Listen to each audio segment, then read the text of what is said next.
Hey there, tech fans. Rick here again with another gadget that I think you're going to really like.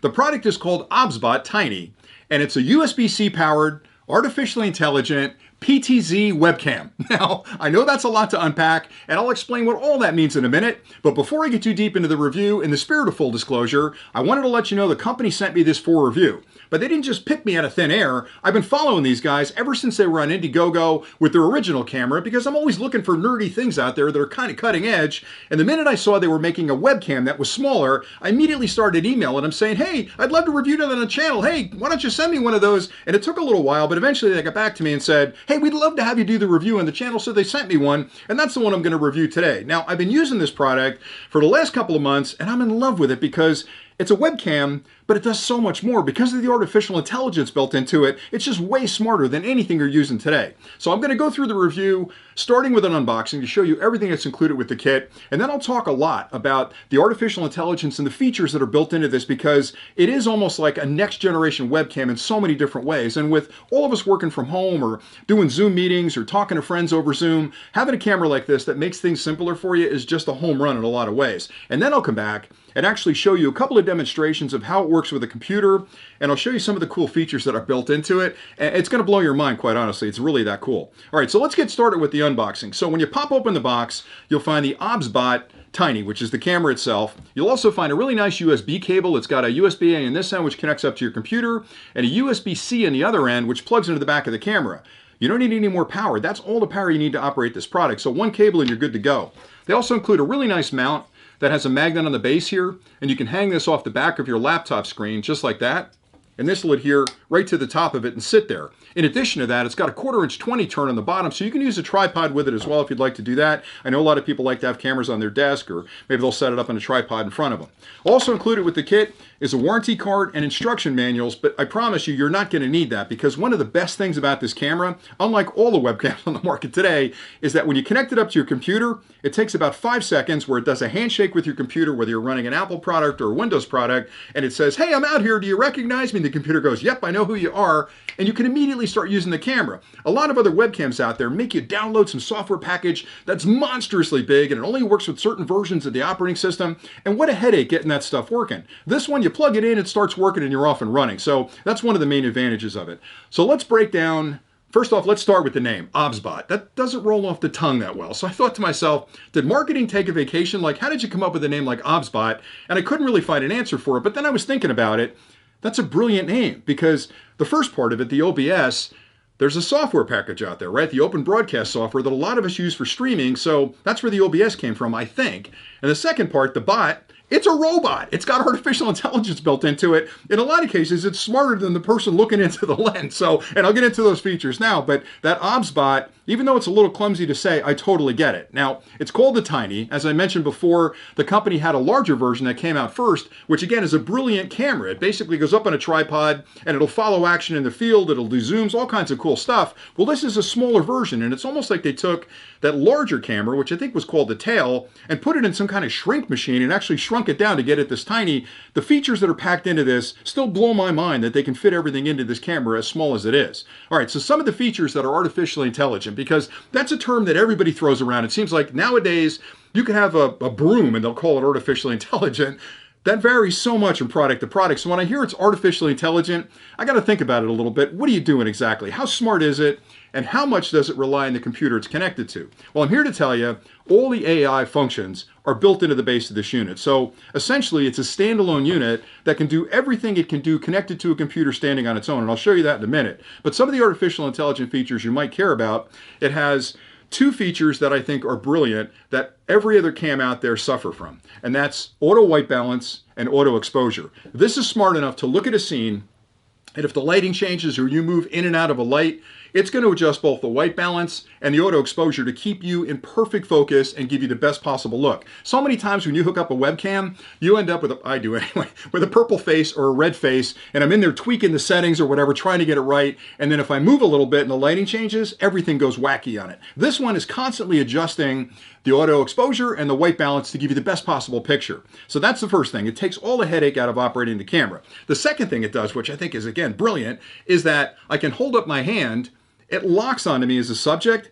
and then it auto tracks me. So if I move around, it's going to move around and track me. And that's where the PTZ comes from, right? That term PTZ is pan, tilt, and zoom. And you hear that a lot when you have home security cameras that are really advanced, where you can actually move your field of view to chase things around. The artificial intelligence will chase it. That's exactly what this does. So it's going to move up and down as you move up and down and move side to side. So imagine if you're in a meeting with clients, or you're meeting with your colleagues, and you've got to stand up and walk over to a whiteboard. You can stand up, it'll actually pan up and stay with you. It'll follow you over to the whiteboard. You can point to things on the whiteboard, come back and sit down. It's going to keep you center frame. Most of the webcams out there, if you stand up, you're going to get your belt buckle in the camera. I mean, how many times have you been on a conference call where somebody stood up at their desk and you're staring at their belt buckle? That won't happen with this camera. The other cool thing about it is it can zoom. So it's got two hand gestures that it can recognize. Again, artificially intelligent, where if you go like this, it's going to lock on your face. If you go like this, it's going to zoom in on you. So say, for example, you're up at that whiteboard and you're pointing to something that's really tiny. You can go like this, it's going to zoom in on that point. Go like this again, it's going to zoom back out.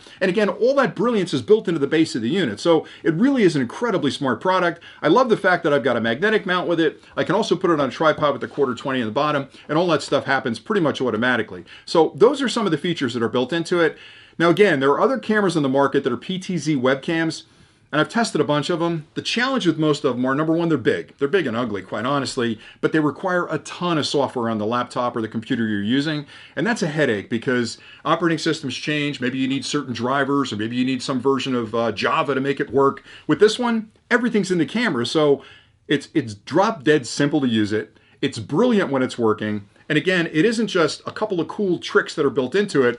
They're using true artificial technology for artificial intelligence. They're using deep neural networks that are learning networks that watch the scene that it's looking at and making adjustments on the fly to keep you in perfect focus. All of that makes this an incredibly brilliant camera. Now next, I'm going to show you what it looks like connected to my computer, and I'm actually going to stand up and try and fake it out. Now it isn't quick, because you don't want it to be quick. You don't want to have jerky motions where it's following you all over. So it's nice and smooth when you're moving around, but your natural movements in a Zoom meeting or something where you're teleconferencing with somebody, you're not going to jump up and fly off like Superman. You're going to stand up slowly. It's going to follow you. It's going to keep you in focus. It's going to adjust the auto exposure and white balance if it needs to. So it is like having a cameraman standing in front of me, making those adjustments on the fly. It's like having a studio crew sort of making sure that the video is good. So for me, with all the Zoom meetings I do and all the streamings we do, this is the exact camera we should be using for everything. So stay tuned and I'll show you what it looks like connected to a computer. And I'll show you one other trick, because I know you're thinking, Rick, it can't possibly do all this on its own. It's got to have some major software running on the laptop. And I'll show you how that's not true in a second. So stay tuned and we'll do the demos.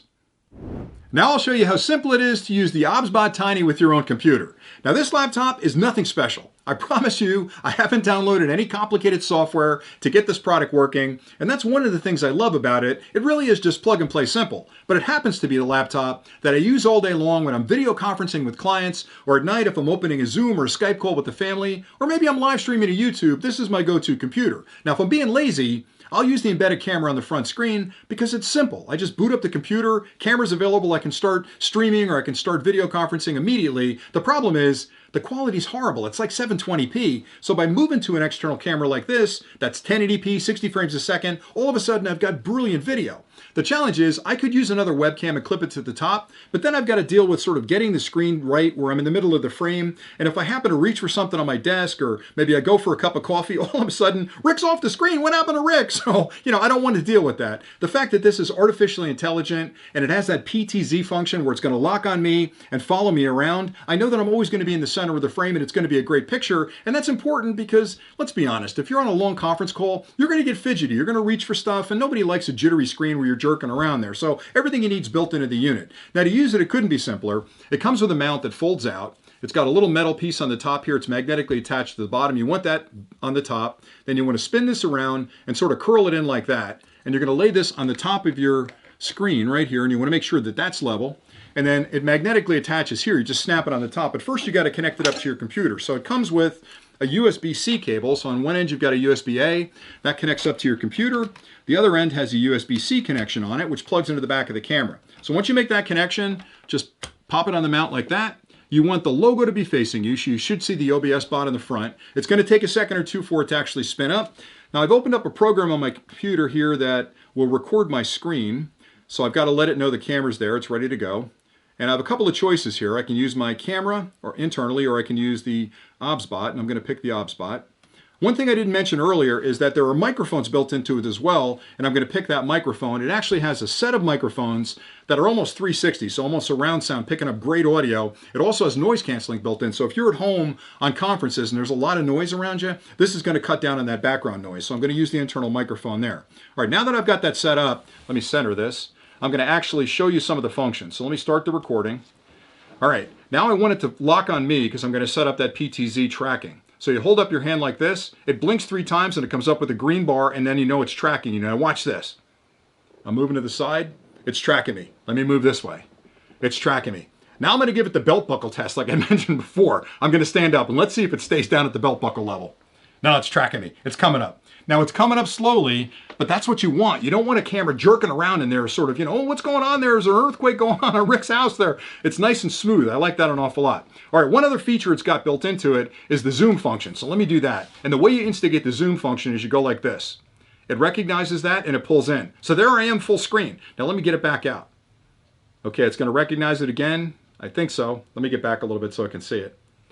There you go. So it's zooming back out. Now the only complaint I've got is the engineers that designed this, they could have picked a better symbol than the L, because the L is sort of for loser. They could have gone with a peace sign, which would have pulled it in and pulled it out. But either way, you get used to it after a while. And I've used that an awful lot because if you're standing up and you walk to a bulletin board or you walk to a whiteboard and you're drawing something, you might have some pretty small printing on there. So by holding up that zoom symbol, it'll actually zoom in on what you're trying to show them and zoom back out again. So that's pretty cool. All right, one other thing I want to show you is the auto white balance. I love that, and I love the fact that it does auto exposure, because a lot of times if you're on a conference call and the sun comes through the window, maybe it's been cloudy all day and the sun comes out, all of a sudden you're washed out and your face looks goofy. So I'm going to turn on the lights behind me or turn off the lights behind me. Echo, studio wall off.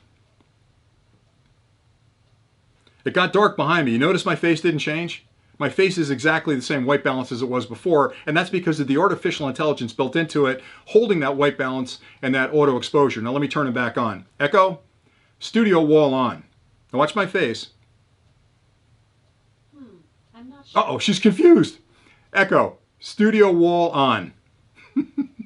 Technology, it's the best, isn't it? Okay, it's back on. So see, I kept the colors and the brightness and everything on my face perfect. So you can do all kinds of unnatural things to the lighting in the room and it's going to track that. The last thing I wanted to do was prove to you that this is actually a plug and play device and that all the brains of the product is built into the tiny base right there. And I know a lot of people out there are probably thinking, Rick, you're pulling my leg on that one. There's got to be a ton of software running on the computer. This thing can't be smart on its own. I'm telling you, you can run this on a really old computer because all of the brains of the operation is built right into the base. And I started thinking about how can I show you that? How can I show you that this will work just fine without the software actually running on the computer? And I think the easiest way to do that is I've got a power supply connected right over here. I'm going to unplug this USB-A connection from the computer. So there's no physical connection between this and the computer. And all I'm going to do is plug it in here and give it power. That's all I'm doing. So I've got a 5-volt USB power supply over there. I'm powering up the unit. It's going through a power on self-test. Once it finishes that, I'm going to hold up the symbol for tracking. It's going to lock on me. Now let's see if it follows me. Are you kidding me? Look at that. It's actually tracking me. So there's no software running outside of the product. It's actually running right in the base. So all the artificial intelligence, the deep neural learning networks are built into the base of the unit. Now you can't use it as a standalone. It's not going to record on an SD card or anything, but I'm trying to prove to you that a lot of the cameras out there that do similar things require you to download a massive software program to your computer, which is going to eat up resources. A lot of the older computers can't run it, and you get it home, you plug it in, and it doesn't work. This one works, and it works on a wide variety of computers because all the brains are built right into the base of the unit. So I think for my money, it's a fantastic product. And again, just to go over some of the high points, it's artificially intelligent. It's a Ptz webcam. It's got auto exposure, auto brightness. It's got two microphones on there that'll do surround with noise canceling on it, full 1080p 60 frames a second. For me, it's a light touch product that just works. You plug it in, you can start webcamming with it, and you're going to get some beautiful crystal clear pictures. So I like it an awful lot. If you've got any questions about anything I've covered today, please drop those in the comments below. I also have a link down there where you can go to Amazon and check it out if you want. I like putting those links down there because a lot of people will ask me, well, where can I find this thing? So there's a link down there. And again, I like doing these kind of clips. So I hope you found this helpful. If you're in the market for a webcam, you really can't go wrong with this one. It does everything I said it does, and it's just a really simple product to use. So hopefully you found this clip helpful. And until next time, stay nerdy.